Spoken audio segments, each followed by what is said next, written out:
Thank you. So there are 3 points I'd like to make about the recreation of enjoyment. The first is, when we're too busy doing what doesn't really matter, we consume rather than savor our lives.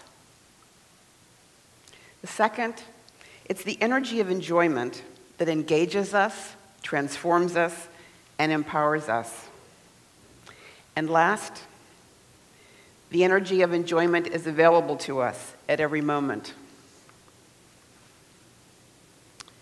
Thanksgiving is coming. What comes to your mind when I say those words? Think about your family's Thanksgiving Day. Some people say this is their favorite holiday of the year. Some people can't wait till it ends.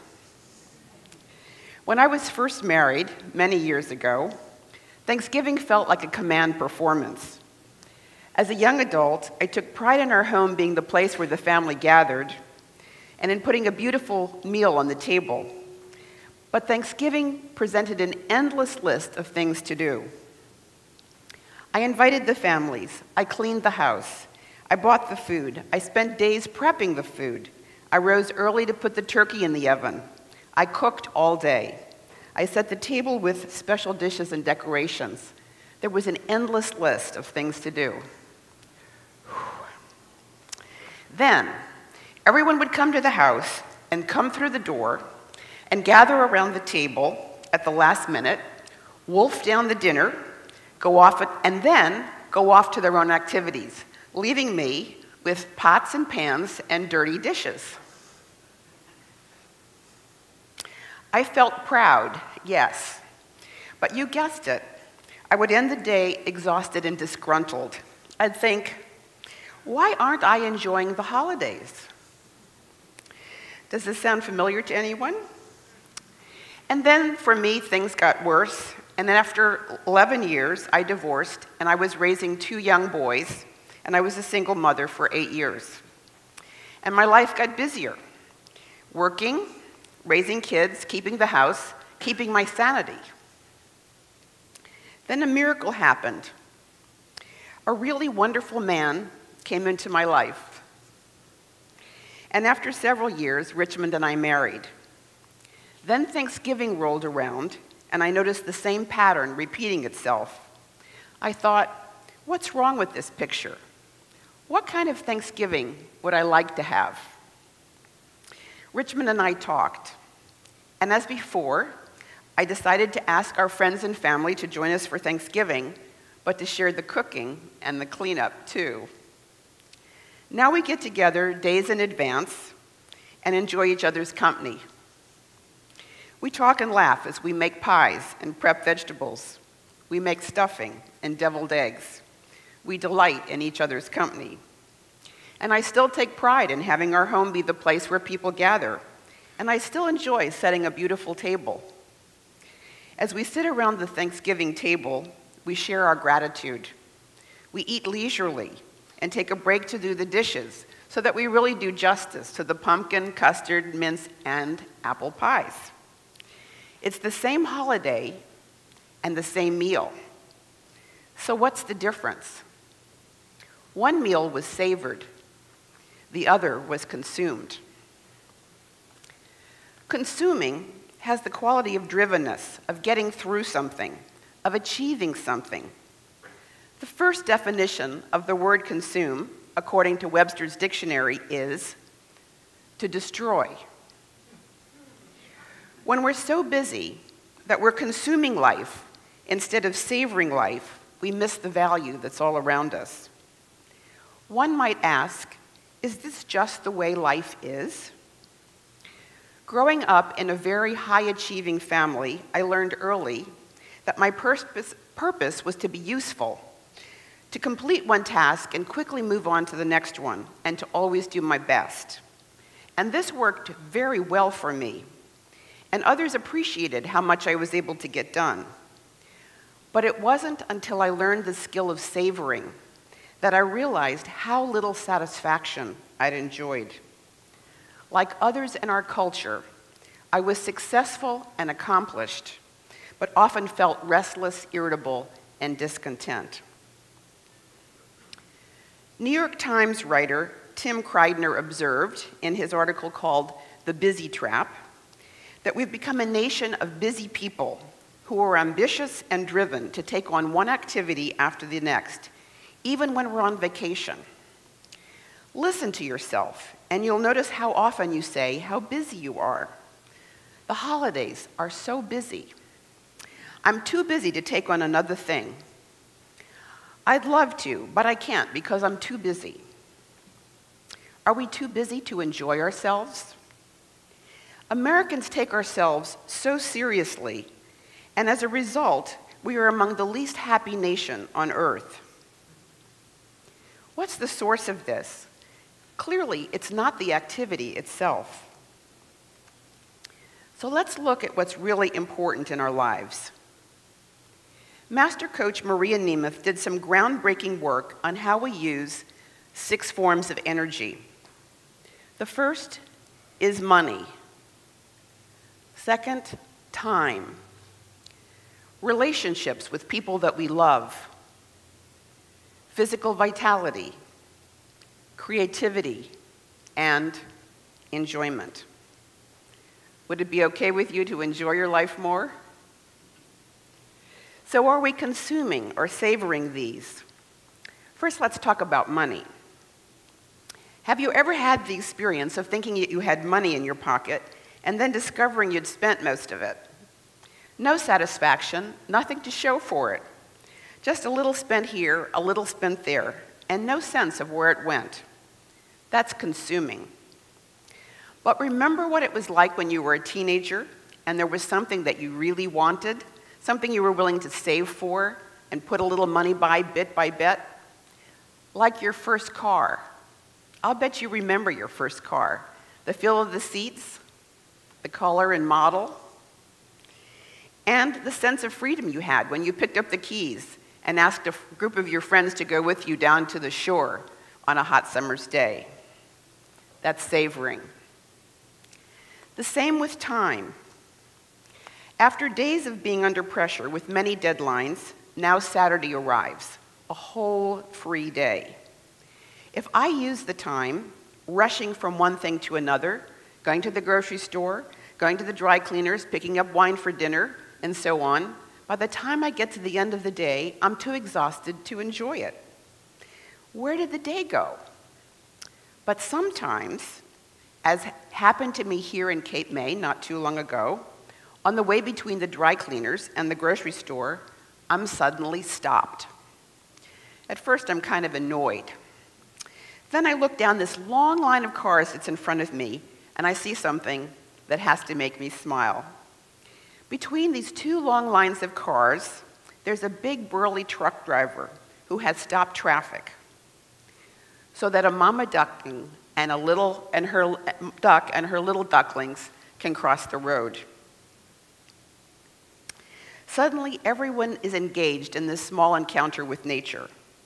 I can feel my body relaxing. I become aware of what a beautiful Cape May day it is, and I enjoy the little drama of this family of ducks and the truck driver's kindness. That's savoring. Then there's relationship. Richmond and I have been married more than 35 years. We're very different, and we spend most of our days apart from each other, pursuing our separate interests. It's easy over time to take for granted the person you live with day in and day out. It can become a I cook the meals, he takes out the garbage kind of relationship. And in that way of looking at the relationship, it's not uncommon to become annoyed with the little things. Like Richmond's leaving his dishes in the sink instead of putting them in the dishwasher. Or his leaving his underwear on the bathroom floor. But the gift of our relationship is that Richmond keeps surprising me with his gentleness with our grandchildren. Or his generosity in making sure that little things work around me. And in recent years, when I'm having trouble getting to sleep, and I get up, make myself a cup of warm milk, do some reading or meditate, and then I come back to bed, Richmond curls automatically around me. I sink into his warm, friendly body. I'm encircled by the comfort of his presence. And I remember how much I love him and how dear he is to me. That's enjoyment. When I savor these moments of enjoyment, I experience satisfaction, joy, and meaning in my life. And I don't waste my life in ways that don't matter to me. We sometimes associate the word enjoyment with fun activities that are diversions or amusements. But haven't you worked physically hard at something like gardening or playing tennis and still felt energized? Or enjoyed doing something creative like painting or dancing or making love, where you lose all sense of time and still have energy for more? So the question for us at every moment is, am I willing to enjoy my life? To focus not only on doing something, but also to savor what really matters to me. The freedom I always have is to create little pauses, little flavor bursts of enjoyment along the way, no matter how intense or challenging my day. What if focusing the energy of enjoyment is a skill we could learn?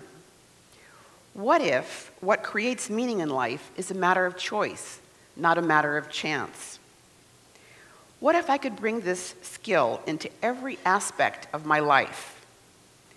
What if I could create a bit of breathing room for myself and others by savoring even the difficult and challenging times? Conversely, what reduces enjoyment? Can we recreate enjoyment when we're rushed, bored, stressed, not present, caught up in perfectionism, uncomfortable, in pain? Can we stop and reconnect to what matters?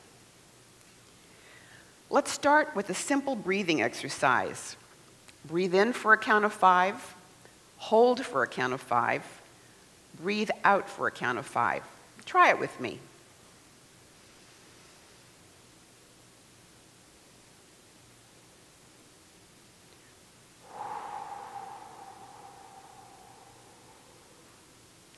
How'd that feel? Good, huh? So here's some questions to ask ourselves. What's my intention here? An intention isn't something to do, it's something to be. It's an aim, it's a direction, a purpose. For example, focusing on your intention to be a loving son can transform the time you spend with your elderly, frail father, taking him to a doctor's visit. Focusing on your intention to be financially successful can transform the time you spend reconciling your checkbook. Focusing on your intention to be fit and healthy can transform the time you spend at the gym. My older son, Mark, who's a high-profile attorney, once told me, "There's no end to how hard you can make a job if that job is something you don't want to do." How do we shift from not wanting to do something to doing something with joy? What matters most to me? Ask yourself, can we bring moments of enjoyment to everything we do, even if our mind chatter tells us we don't want to? Are we consuming the popcorn but missing the movie? Are we just getting through something or savoring the present moment? My friend Susan, who survived stage 4 melanoma, says that every moment is precious to her. Do we have to practically die before we're willing to live? Do my actions reflect my values? Ask yourself, am I distracting myself? Is this a filler activity? Or do my actions have meaning in and of themselves because they're consistent with who I intend to be? In our culture, we harbor the illusion that we can multitask. I used to consider myself an amazing multitasker. But Stanford's researchers show that multitasking reduces our capacity to ignore distractions. Let me say that again. Multitasking reduces our capacity to ignore distractions. We look at more, but we see less. Multitasking is like flipping a light switch 100 times a minute to light up a room. What ease and enjoyment might we create for ourselves if we focused on doing one thing at a time? Don't we love to be around people who seem to be enjoying themselves, who demonstrate grace under pressure, who seem relaxed even when the work is hardest, who celebrate the small victories of life, who see the humor in the human condition, who savor and express gratitude for the opportunity to be in service to a higher purpose? Let's practice the recreation of enjoyment, this small victory over circumstance, this great skill that we can choose at any juncture in our lives. Viktor Frankl was a psychologist who became famous after writing Man's Search for Meaning.